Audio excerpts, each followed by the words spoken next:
কোচবিহার পুরসভা সেখানে ভাঙন শুরু হয়েছে। পুরপ্রধান, উপপ্রধান থেকে শুরু করে একের পর এক তৃণমূল কাউন্সিলর তারা পদত্যাগ করছেন, আর এর ফলে কোচবিহার পুরসভাতে সেখানকার শহরবাসী ন্যূনতম পরিষেবাটুকুও পাচ্ছেন না। তারা দাবি করছেন যে দ্রুত প্রশাসক বসানো হোক কোচবিহার পুরসভাতে।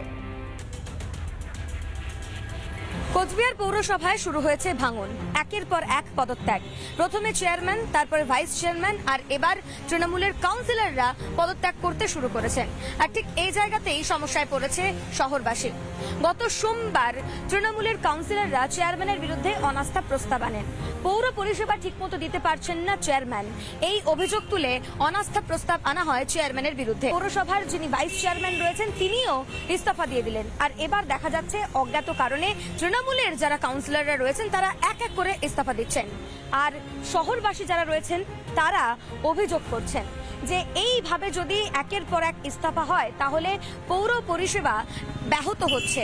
যারা এলাকার মানুষজন রয়েছেন তারা পৌরসভায় যখন যাচ্ছেন ন্যূনতম সার্টিফিকেটের কাজও তাদের হচ্ছে না। অন্যান্য যে পৌর পরিষেবা সেখান থেকেও বঞ্চিত হচ্ছেন এলাকার মানুষজন। পৌরসভায় যদি পৌরপতি না থাকেন তাহলে রাস্তাঘাটের অবস্থা, বিশেষ করে কুচবিহারবাসীর যে সমস্যা, সেই সমস্যাগুলোর সমাধান আমরা আদৌ পাচ্ছি না। সাধারণ মানুষ আজকে কোথায় যাবেন? যে সামগ্রিক সমস্যা, সেটা হচ্ছে এখন রাজ্য সরকারকে দেখা উচিত বলে আমি মনে করি। অবিলম্বে পৌর প্রশাসক বসিয়ে পৌরসভাকে সচল করা হোক, এমনটাই দাবি জানাচ্ছেন কোচবিহার শহরবাসী। পর দুদিনের মধ্যে 15 জন কাউন্সিলর পদত্যাগ করেছেন, পৌরপতি, উপপৌরপতি সমেত।